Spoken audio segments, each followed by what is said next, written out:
Hello दोस्तों, नमस्कार। आज हम आधुनिक काल में शिक्षा के बहुध्रुवीय प्रक्रिया बनती जा रही है। शिक्षण से तात्पर्य एक त्रिध्रुवीय प्रक्रिया से है, जिसमें शिक्षण के स्रोत द्वारा आवश्यक क्रियाओं के आयोजन पर ध्यान दिया जाता है। यदि विद्यार्थी के व्यवहार में परिवर्तन हुआ तो समझे कि शिक्षण हुआ, अन्यथा नहीं। जैसे कि जब कोई शिक्षक विद्यालय में पढ़ा रहा है और बच्चों में शिक्षा संबंधी कोई भी विकास नहीं देखा जाता है, तो इसके तहत ये माना जाता है कि शिक्षण का कार्य नहीं हुआ। तो यह स्पष्ट है कि यदि विद्यार्थी के व्यवहार में परिवर्तन हुआ तो समझे कि शिक्षण हुआ, अन्यथा नहीं। इसके बारे में H.C. मॉरिसन के अनुसार शिक्षण एक अधिक परिपक्व और कम परिपक्व व्यक्ति के मध्य घनिष्ठ संपर्क है, जिसके द्वारा व्यक्तित्व को शिक्षा की दिशा में और आगे बढ़ाया जा सकता है। अब आइए देखते हैं शिक्षा की प्रकृति। शिक्षा आजीवन चलने वाली प्रक्रिया है। शिक्षा जन्म से आरंभ होती है तथा मृत्यु पर्यंत चलती है।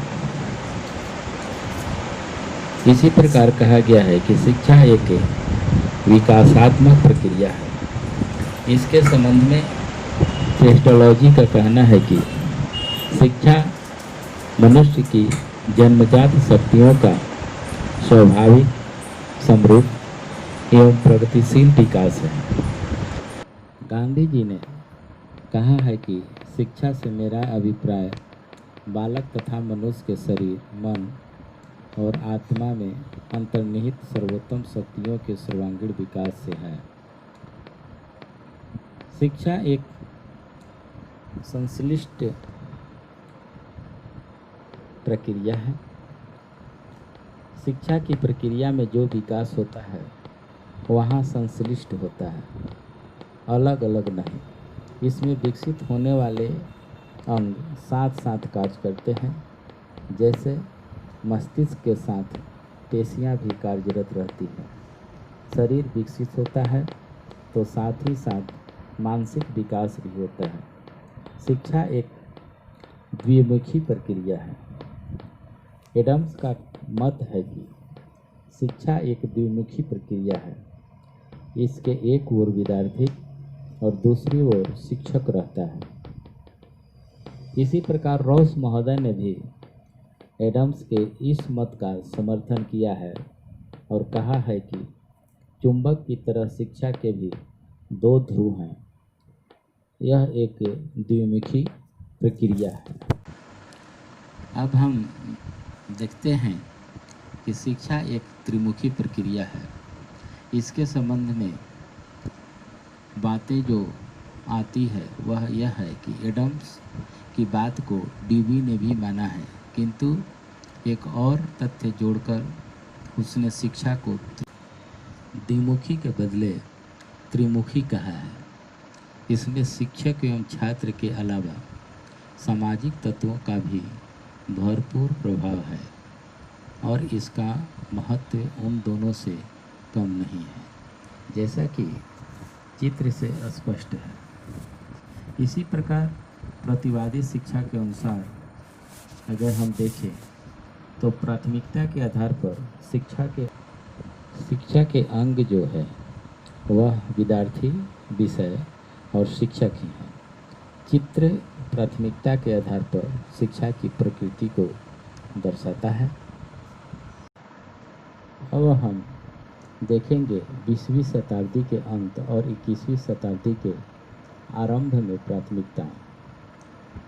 पहला विद्यार्थी, दूसरा वर्तमान तथा भविष्य की मांग और तीसरा है विषय तथा पाठांतर क्रियाएं और चौथा है जन संचार के साधन और पांचवा है शिक्षक, जो कि इस चित्र से स्पष्ट है।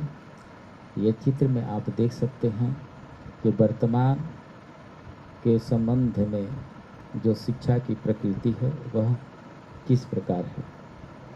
शिक्षा एक सचेतन एवं प्रयोजनशील प्रक्रिया है। एडम्स ने लिखा है कि शिक्षा एक सचेतन एवं विचारपूर्ण प्रक्रिया है जिसमें एक व्यक्ति दूसरे पर इसलिए प्रभाव डालता है कि दूसरे का विकास और परिवर्तन हो सके। इसलिए शिक्षा प्रयोजनहीन नहीं हो सकती। शिक्षा व्यक्तित्व के निर्माण एवं लाभ के लिए है। इससे व्यक्ति चेतना पता चलता है और अपना प्रयोजन सिद्ध करता है। वाशिंगटन ने लिखा है कि शिक्षा का कार्य व्यक्ति को उसके वातावरण से समायोजित करना है जिससे कि व्यक्ति तथा समाज दोनों को अधिक तथा दीर्घकालीन संतुष्टि हो सके। इसी प्रकार ब्राउन का मत है कि शिक्षा सचेतन रूप में नियंत्रित प्रक्रिया है जिससे व्यक्ति के व्यवहार में परिवर्तन लाए जाते हैं और व्यक्ति के द्वारा समाज में परिवर्तन लाए जाते हैं। इस प्रकार एडम्स की यह उक्ति 100% सही है कि शिक्षा एक चैतन्यशील एवं विचारपूर्ण प्रक्रिया है जिसमें एक व्यक्ति दूसरे पर इसलिए प्रभाव डालता है कि दूसरे का विकास एवं परिवर्तन हो सके। शिक्षा एक गतिशील प्रक्रिया है। आइए इसको देखते हैं। शिक्षा के बारे में कहा जाता है कि यह स्थिर नहीं है बल्कि विकासोन्मुख है। इसमें परिवर्तन होते रहता है। शिक्षा के गतिशील स्वरूप को सभी शिक्षा शास्त्री स्वीकार करते हैं। शिक्षा जीवन के लिए है। शिक्षा ही जीवन है। जीवन विकास है।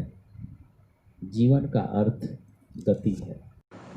इस प्रकार हम देखते हैं कि शिक्षा गतिशील है।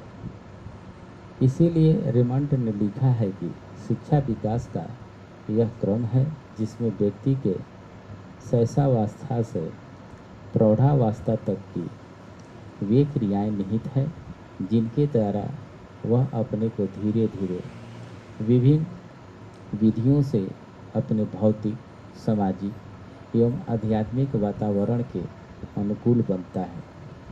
ड्यूबी ने भी लिखा है कि शिक्षा व्यक्ति की उन सभी क्षमताओं का विकास है जिससे व्यक्ति वातावरण पर नियंत्रण करने योग्य बनता है। शिक्षा एक परिवर्तन है। शिक्षा शास्त्रियों का अगर हम देखें विचार तो वो इस प्रकार है कि शिक्षा एक परिवर्तन है। यह व्यक्ति का व्यवहार एवं आचार विचार में परिवर्तन लाती है। जन्म के समय बालक असहाय, अव्यवहारिक एवं अशिक्षित होता है। शिक्षा ही उसे व्यवहारिक, शिक्षित, सभ्य, सुसंस्कृत एवं परिष्कृत बनाती है।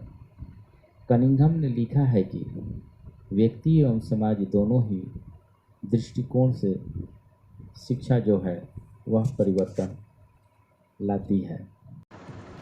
शिक्षा व्यक्ति को प्रशिक्षित करने की प्रक्रिया है। कुछ विचारकों के मतानुसार शिक्षा व्यक्ति को प्रत्येक क्षेत्र के लिए प्रशिक्षण देती है। शिक्षा व्यक्ति को भौतिक एवं मानसिक क्षेत्रों में प्रशिक्षण प्रदान करती है। भौतिक क्षेत्र में प्रशिक्षण प्रदान करके शिक्षा व्यक्ति को रोजी रोटी के लिए तैयार करती है तथा आर्थिक दृष्टि से सुदृढ़ करती है। धन्यवाद।